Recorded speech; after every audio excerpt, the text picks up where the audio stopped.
Hello everyone. First of all तो आज independence day है, तो हैप्पी इंडिपेंडेंस डे मेरा कहना बनता है और वो मैं कहूँगी भी। और लेकिन मुझे चिंता इसलिए हो रही है क्योंकि आज नेशनल हेल्थ आईडी का जो नेशनल डिजिटल हेल्थ मिशन का जो ऐलान हमारे प्रधानमंत्री जी ने आज किया है, तो उस पर काफ़ी लोगों के क्वेश्चंस भी हैं कि ये एक्चुअली हेल्थ आईडी है क्या। मैंने लाइव वीडियो पोस्ट की थी और उसमें काफ़ी लोगों के क्वेश्चंस हैं। मैं क्वेश्चंस पढ़ना चाहती हूँ। शिवानी बागी ने पूछा है कि क्या मतलब है इस हेल्थ आईडी का। एंड स्वप्निल कामले, इन्होंने भी पूछा है कि I am still not able to understand what kind of ID it will be, a smart card ID और RFID chip tattoo, although in both the cases our entire personal medical information will be clouded. Anyways, पहले आप ये सुन लीजिए कि प्रधानमंत्री मोदी जी ने आखिर बोला क्या था। ये मैं प्ले कर रही हूँ दोबारा।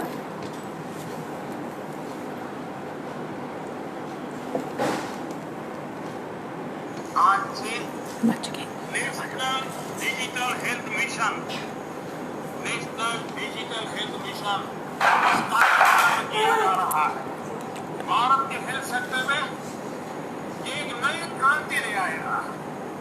इलाज में आने वाली परेशानियां कम करने के लिए टेक्नोलॉजी का बहुत सुविचारित रूप से उपयोग। प्रत्येक भारतीय को हेल्थ आईडी दी जाएगी। प्रत्येक भारतीय को हेल्थ आईडी प्रत्येक भारतीय के स्वास्थ्य खाते की तरह काम करेगी। प्रत्येक भारतीय के स्वास्थ्य खाता। हर बीमारी मैं दोबारा चला रही हूँ। प्रत्येक भारतीय, नोट इट डाउन।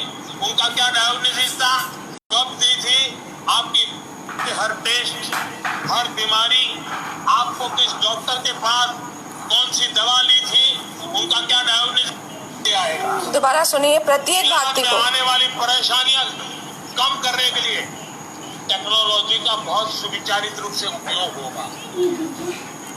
प्रत्येक भारतीय को हेल्थ आईडी दी जाएगी। प्रत्येक भारतीय को हेल्थ आईडी दी जाएगी। प्रत्येक हेल्थ आईडी प्रत्येक भारतीय के स्वास्थ्य खाते की तरह काम करेगी। प्रत्येक भारतीय का स्वास्थ्य खाता। हर बीमारी, आपको किस डॉक्टर के पास कौन सी दवा ली थी, उनका क्या डायग्नोसिस था, कब दी थी, आपकी रिपोर्ट क्या थी, ये सारी जानकारी इस एक हेल्थ आईडी में आपको। तो यहाँ आपने देख लिया कि प्रत्येक भारतीय को हेल्थ आईडी दी जाएगी और कब किसने कौन सी दवाई ली, क्या ट्रीटमेंट हुआ है, सारी जानकारी इसमें होगी। तो वन थिंग इज़ तो श्योर कि इसमें यह भी जानकारी होगी कि किसको वैक्सीन मिली है और किसको नहीं मिली है। अच्छा, इससे फ़ायदा क्या होगा? पहली चीज़ तो ये बात करें, इससे फ़ायदा क्या होगा, आपको क्या ट्रीटमेंट मिला है, क्या नहीं मिला है। तो सर जनमानस का तो कोई फ़ायदा नहीं है। रेदर आप जो मेडिकल इंश्योरेंस वगैरह कराते थे वो भी नहीं करा पाएंगे, प्राइवेसी सारा लूज़ होगा और उतना भी कोई दिक्कत नहीं था। चलो कोई बात नहीं। बट ये क्यों लाया गया, इसके पीछे क्या प्लानिंग थी, पहले मैं क्रक्स में आपको बता देती हूँ, फिर मैं सब कुछ आपको दिखाऊंगी। क्योंकि लोगों को बोलने का मौका मिलता है एक्चुअली क्योंकि मेरी फेसबुक टाइमलाइन में बहुत पोस्ट होती हैं प्रेजेंट रूलिंग गवर्नमेंट के अगेंस्ट। तो लोग कहते हैं because I am a blind hater, तो इसलिए ऐसा बोल रही हूँ। ऐसा नहीं है। मैं जो बात बोलूँगी उससे डॉक्यूमेंटेड प्रूफ आपको दिखाऊंगी। पहले मैं क्रक्स बता देती हूँ। आज की डेट में आप जान रहे हैं मास्क इज़ मैंडेटरी। आप जानते हैं कि हमें एक स्टेट से दूसरी स्टेट जाना है तो हमें 72 घंटे पहले की रिपोर्ट दिखानी पड़ती है कि हम जो है नेगेटिव हैं। अब आगे ये कैसे होगा? आगे आपको दिखाना पड़ेगा हम वैक्सीनेटेड हैं। बच्चों को स्कूल में तब जाने दिया जाएगा जब वो वैक्सीनेटेड हैं। ये कैसे पता चलेगा? क्या किसी कागज़ वाले कार्ड से? नो, क्योंकि कागज़ वाला कार्ड जो है बदल दिया जाता है। ये कैसे पता चलेगा? इस डिजिटल कार्ड से। हो सकता है इसी को आपके आधार कार्ड के साथ लिंक कर दिया जाए। लेकिन आज प्रधानमंत्री जी ने ये घोषणा कर दी है कि प्रत्येक व्यक्ति के स्वास्थ्य खाते की तरह ये आईडी होगी, स्वास्थ्य खाता। अब आप कहें कि मैंडेटरी नहीं हो सकता। मैंडेटरी तो आधार कार्ड भी नहीं है लीगली, लेकिन फिर भी आपको आज जब कहीं जाना है तो आपको वो दिखाना पड़ता है। आप ऐसे ही एयरपोर्ट में एंटर नहीं कर सकते बिना आधार कार्ड के। सिमिलरली कल ये हेल्थ आईडी ज़रूरी बन जाएगी। अब मैं आपको सब जो बात मैं बोल रही हूँ वो मैं दिखाती हूँ। पहले मैं आपको मार्च के महीने का एक पोस्ट दिखाती हूँ कि ये सब पहले से ही प्लानिंग चल रहा है। इनफैक्ट ये सब काफ़ी 2017 से ही प्लानिंग चल रहा है, लेकिन फिर भी मैं बिल्कुल रिसेंटली ये गेट्स ने कुछ क्वेश्चन आंसर्स किए हैं रेडिट में, मैं उसका आपको पोस्ट दिखा रही हूँ। नचिकेत दरवाज़ा बंद करो बेटा।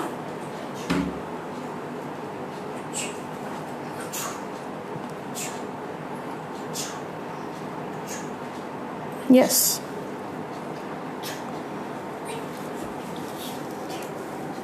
so here it is. What changes are we going to have to make to how businesses operate to maintain our economy while providing social distancing? पहले आप डेट देख लीजिए, ये कौन सी डेट का है। बिल्कुल स्टार्टिंग ये 19 मार्च का है, 19 मार्च 2020। Now I'm going to take you over there.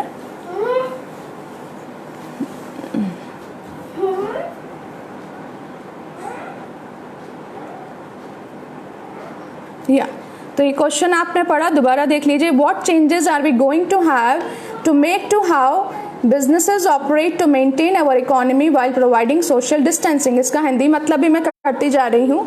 किसी ने पूछा है कि हमें क्या चेंजेस करने पड़ेंगे जिससे कि हमारा बिजनेस और इकोनॉमी जो है मेंटेन रहे और हम सोशल डिस्टेंस भी फॉलो करते रहे। तो उन्होंने आंसर लिखा है कि question of which businesses should keep going is tricky, certainly food supply and health system, we still need water, electricity and internet, supply chains for critical things need to be maintained, countries are still figuring out what to keep running। ये जो lockdown वगैरह हुआ था, क्या खोलना है क्या नहीं खोलना है, कब खोलना है, सब इन्हीं के अनुसार डिसाइड किया गया, जबकि ना ही कोई डॉक्टर है ना ही कोई अच्छे इकोनॉमिस्ट है। खैर, अब ये लाइन पढ़ने वाली है, देखिए। Eventually we will have some digital certificates to show who has recovered or been tested recently. तो ये तो अभी तक चल रहा है क्योंकि अभी तक वैक्सीन नहीं आई है, तो हमें दिखाना पड़ता है। 72 घंटे पहले की रिपोर्ट ले जाते हैं कि हाँ हम नेगेटिव है, तब आपको एक स्टेट से दूसरे स्टेट जाने दिया जाएगा। अब आगे लाइन पढ़िए। और when we have a vaccine who has received it, मतलब जब वैक्सीन आ जाएगी तब ये दिखाना पड़ेगा कि किसने वैक्सीन ले ली है। तो ये जो आज नेशनल डिजिटल हेल्थ मिशन का जो ऐलान हुआ है, हर किसी को हेल्थ आईडी देने का ऐलान हुआ है, उसके पीछे मकसद है बिल गेट्स। इसमें साधारण जनता का कोई फायदा नहीं है। तो जुमलेबाज वाली बातों में मत आइएगा, जिंदगी भर के लिए गुलामी झेलनी पड़ेगी। इसलिए मैंने बोला कि हैप्पी इंडिपेंडेंस डे बोलूं या ना बोलूं, मुझे समझ नहीं आ रहा। खैर, ये आप एक बार दोबारा पढ़ लीजिए। Eventually we will have some digital certificates to show who has recovered or been tested recently और when we have a vaccine who has received it. अब मेरी ही फेसबुक लाइन में जा करके आप दोबारा से ये वीडियो वॉच करिएगा। मैंने उतना ही मिनट का इसमें वीडियो डाला है जब प्रधानमंत्री जी ने इस हेल्थ आईडी के बारे में बोलना शुरू किया है। अब वैक्सीन पे भी आ जाइए। वैक्सीन, ये पहली बात तो आपको पता है कोविड यानी कोरोना वायरस कितनी जल्दी म्यूटेट करता है, और ये आज से नहीं 1930 से है। अचानक से वायरस आ गया तो भाई म्यूटेट तो हमेशा से कर रहा है ना। आपने कहा ठीक है चाइना की लैब ने छोड़ा, WHO तो वो भी नहीं मान रहा कि लैब मेड है, वो तो इसको नेचुरल वायरस मान रहा है। अब उसके बाद ये टेस्ट होना शुरू हुआ, ये जीनोम सीक्वेंस चाइना ने दिया, फिर आप उस चाइना पे ही विश्वास कर रहे हैं, उसी जीनोम सीक्वेंस से टेस्ट कर रहे हैं। This is the another question. दूसरी चीज़ मैं और बताना चाहती हूँ आपको कि अमेरिका में जो NIH के डायरेक्टर हैं, जो एलर्जी एंड इन्फेक्शंस डिजीज़ के हेड हैं, डॉक्टर एंथनी फॉची, उनके बिल गेट्स के साथ क्या संबंध है सबको पता है। नहीं पता तो फिर भी मैं वो दोबारा दिखा दूंगी। उनके ऊपर ये आरोप लगा है कि ओबामा जी के जो रेन था उस पीरियड में उन्होंने लगभग $3 मिलियन जो है वुहान लैब को दिए हैं। एंड ये मैंने स्क्रीनशॉट भी लेके रखा हुआ है, ये मैं आपको दिखा दे सकती हूँ इसी में। और I am just showing this to you, this is screenshot. Wait a while, I have taken that screenshot, अभी मेरे को मिल नहीं रहा है। खैर आप, यस इट इज़ हियर, ये लिंक भी है पूरा।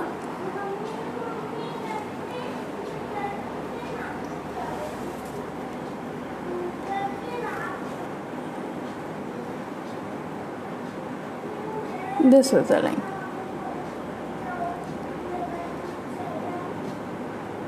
ये देखिए कि वुहान लैब को 3.7 मिलियन ग्रांट मिला है from the US government.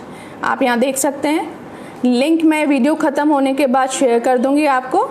And अब आगे मैं आपको दिखाना चाहती हूँ, बिल गेट्स और NIH के हेड के लिंक्स हैं आपस में। आप यहाँ फ़ोटो में भी देख सकते हैं, Anthony Fauci, Bill Gates and Bill Gates at NIH in 2018। और ये अपने जो है लाइव वीडियोस में, टेड टॉक्स में एंथनी फॉची के बारे में बोलते रहते हैं बिल गेट्स।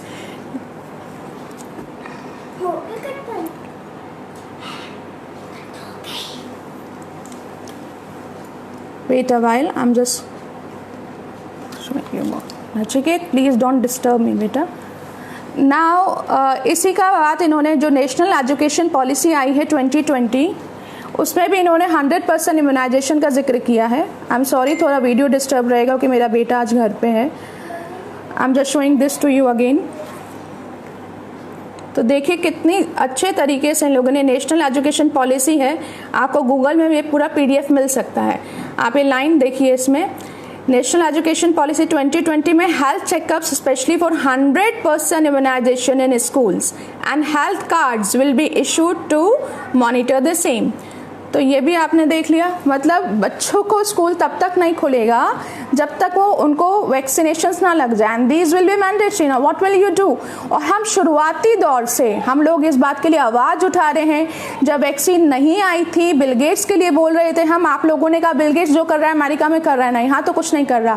पार्टनरशिप हुई बिल गेट्स के साथ, ICMR की पार्टनरशिप हुई, BBIL की पार्टनरशिप हुई। अब सीरम इंस्टीट्यूट ऑफ इंडिया का साथ कॉन्ट्रैक्ट किया उन्होंने कि मात्र 225 रुपए में जो है वैक्सीन बांटी जाएगी, ठीक है। पर ये तो नहीं ना आप 225 रुपए में जहर बांट देंगे। दूसरा, ये जो वैक्सीन, नई वैक्सीन आ रही है, ये जायडस कैडिला की DNA वैक्सीन है। एंड यू नो, पहले जो वैक्सीन्स होती थी उसमें आपके बॉडी में एंटीजन का प्रवेश किया जाता था, अब ये DNA का प्रवेश किया जाएगा। तो what is the guarantee, where is the guarantee? ये DNA आपके साइटोप्लाज्म में जाके आपके डिफॉल्ट जीनोम को नहीं ऑल्टर करेगा। और क्या ये डिजीज इतनी डेडली है कि हमें इसके लिए वैक्सीन की जरूरत हो जाएगी? तो गवर्नमेंट इस चीज को क्यों रेगुलेट कर रही है? This is my body, this should be my on choice. तो जब अगर ये हेल्थ कार्ड आ जाएगा तो आप कुछ नहीं कर सकते। आप ये नहीं कह सकते कि जिसको लगाना है लगाओ, जिसको लगाना है नहीं लगाओ। जो नहीं लगाएगा उसको सोसाइटी से आउटकास्ट कर दिया जाएगा, उसको कहीं जाने नहीं दिया जाएगा, तो वो क्या करेगा? और जरा इसके कॉन्सिक्वेंसेस सोचिए कि इसके कॉन्सिक्वेंसेस क्या हो सकते हैं। अगर ये चीज़ मैंडेटरी हो गई तो इसके कॉन्सिक्वेंसेस क्या होंगे? आप जरा दिमाग में जोर डाल के सोचिए। आपका लिए कैशलेस सोसाइटी आ जाएगी, और अगर किसी ने भी गवर्नमेंट के खिलाफ आवाज़ उठाई, वो डिजिटल ID आपका ब्लॉक कर दिया जाएगा। ना आप कहीं जा पाएंगे, ना आप कोई बिजनेस कर पाएंगे, ना आप कहीं कोई जॉब कर पाएंगे। तो this is it not a slavery? Is it really independence? This is what I want to tell you. And one more thing, मैं एक और आपको वीडियो दिखाना चाहती हूँ। आपने देखा पूरा का पूरा खौफनाक मीडिया ने बना रखा है इस कोविड को, और ऊपर से WHO भी आए दिन जो है वार्निंग जारी करता है। सबसे पहले मैं आपको ये वीडियो बिल गेट्स का दिखाना चाहती हूँ। ये पैंडेमिक 2 की घोषणा कर रहे हैं, और देखिए इनके चेहरे की स्माइल देखिए कि कितना कॉन्फिडेंट है। I am just showing it to you.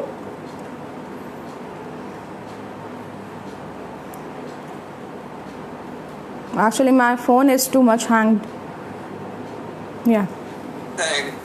What else are we not listening to that we need to take action on now? Well, the idea of a bioterrorist attack is kind of the nightmare scenario, because they're a pathogen with a high death rate would be picked. Now, the good news is, not trying to depress you, it's tough enough right now, that most of the work we're going to do to be ready for pandemic 2, I call this pandemic 1, most of the work we'll do to be ready for that are also the things we need to do to minimize the threat of bioterrorism.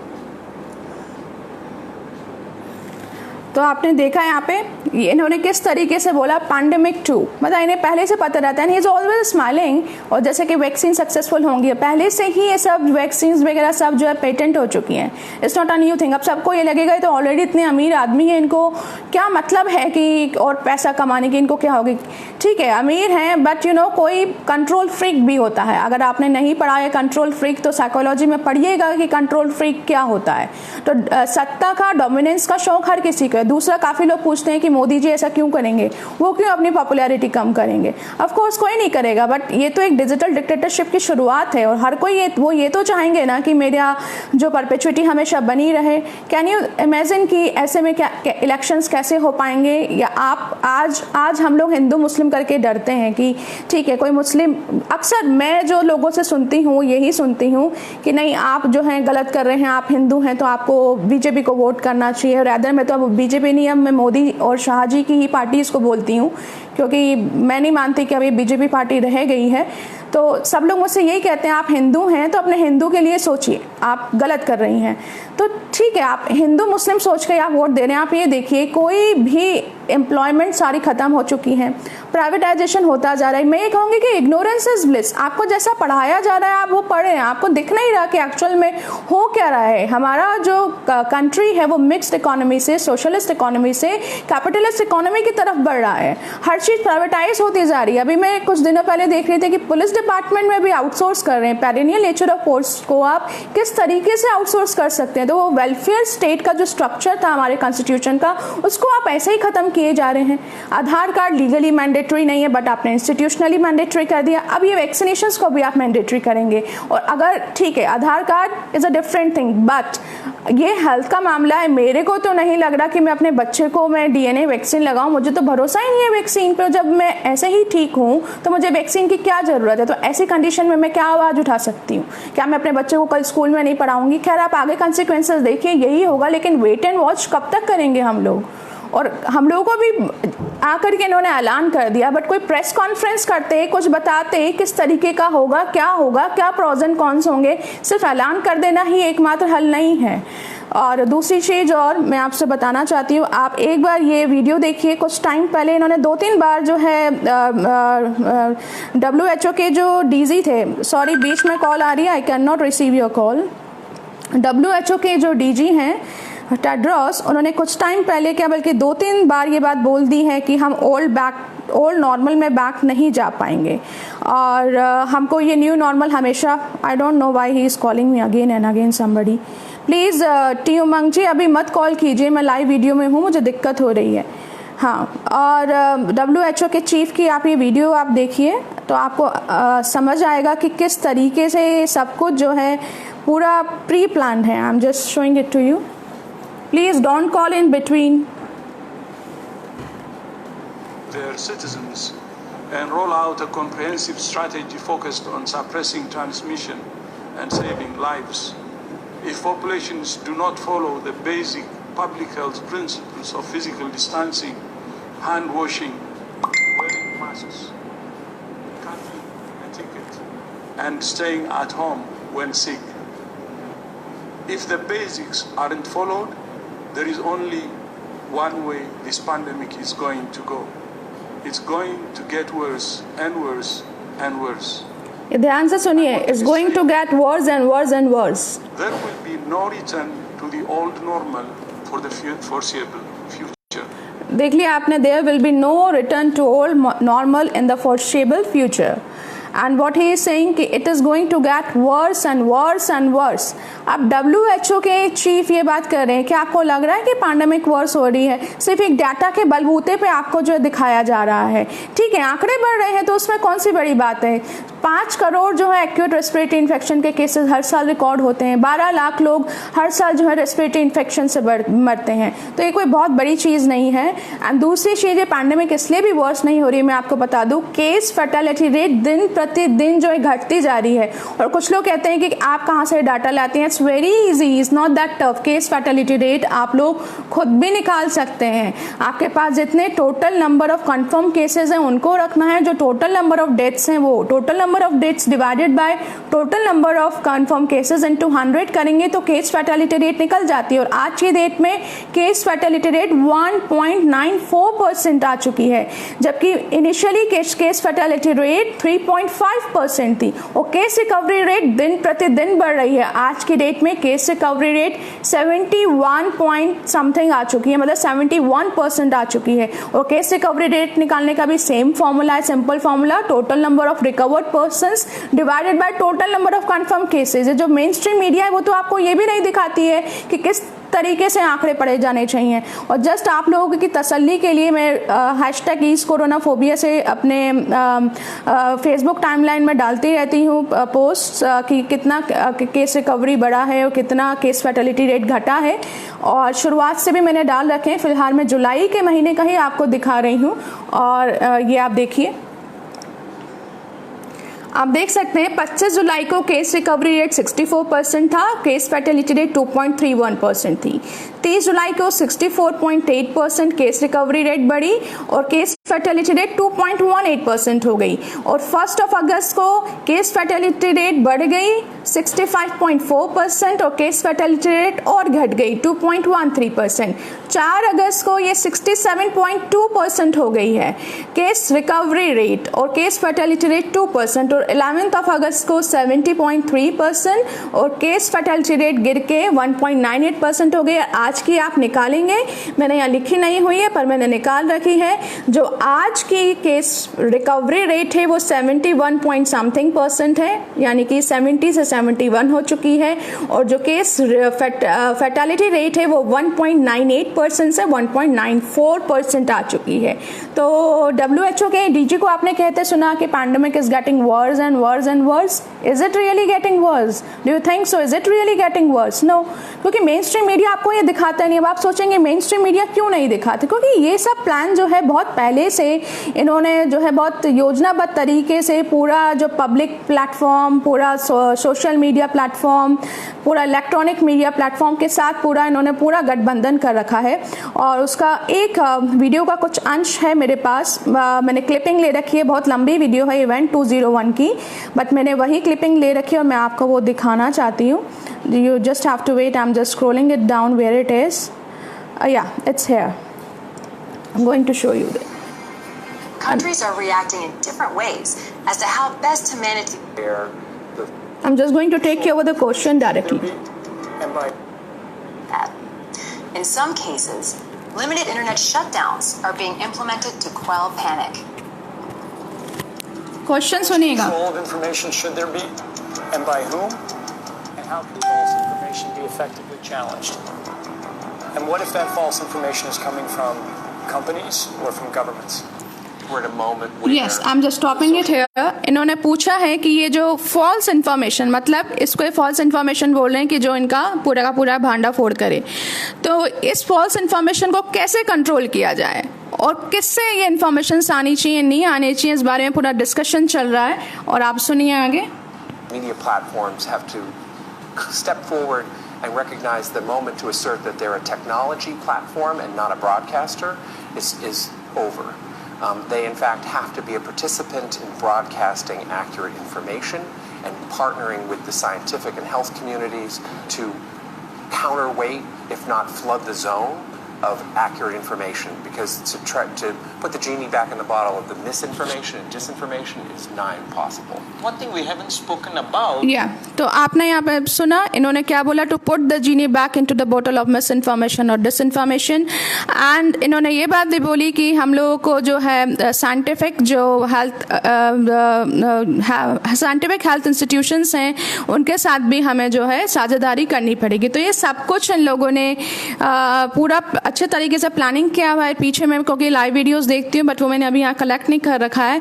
तो WHO ने ही अपनी live video में Facebook वगैरह इन सबको भी instructions दिए थे कि जो भी फॉल्स इन्फॉर्मेशन आ रही हैं उन पे जो है फैक्ट मीटर लगाना है, फैक्ट चेक करना है। और आप इनके फैक्ट चेक देखे तो पहले ही कर देते हैं ये लोग कि this is a misleading information. आप पढ़िए तो इनके जो क्लेम्स होते हैं ना वो जस्टिफाई भी नहीं करते हैं लॉजिक्स को, क्योंकि जब इटली से आपने देखा था कि आपको रोज लाशों के ढेर दिखाए जा रहे हैं, तो आप देखिएगा एम्प्टी हॉस्पिटल्स या film your hospital hashtag film your hospitals करके फॉरेनर्स ने बहुत ये ट्रेंड चलाया था और सबने अपने अपने आसपास के हॉस्पिटल्स दिखाए थे कि दे वर एम्प्टी।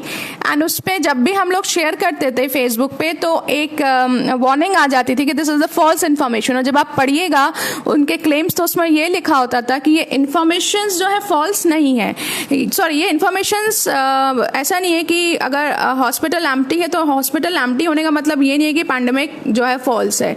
हॉस्पिटल इसलिए एम्प्टी है क्योंकि ये लोग उस पोर्शन में गए थे कि जो कि हमने इलेक्टिव सर्जरीज के लिए रखा गया था। अगर इतनी ही ज़्यादा कंडीशन ख़राब थी तो वो इलेक्टिव सर्जरीज का भी तो खाली पड़ा है, आप उसमें भी तो कर सकते थे।